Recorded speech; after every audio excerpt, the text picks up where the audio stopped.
밑빠진 독이라는 오명을 안고 있는 대우조선해양에 정부가 또다시 막대한 자금을 지원하기로 결정했습니다. 새롭게 투입될 자금은 2조 9천억 원에 이릅니다. 취재기자 연결합니다. 강태욱 기자. 네, 산업은행입니다. 네, 당초 예상했던 만큼 신규 지원 규모가 크군요. 네, 그렇습니다. 애초 3조 원 안팎이 될 것이라는 전망이 있었는데 여기서 벗어나진 않았습니다. 대우조선해양 주채권은행인 산업은행과 수출입은행은 오늘 2조 9천억 원에 이르는 신규 자금을 지원하기로 결정했습니다.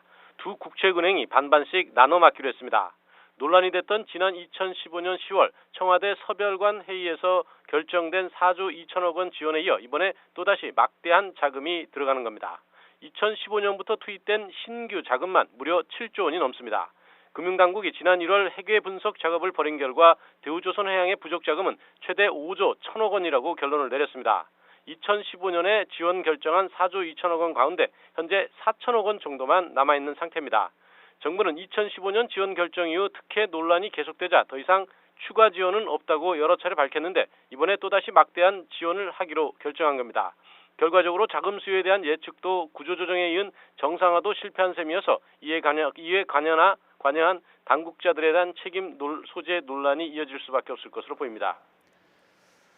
네, 그럼 전체 부족분 가운데 신규 자금 등을 제외한 나머지는 어떻게 충당하는 겁니까?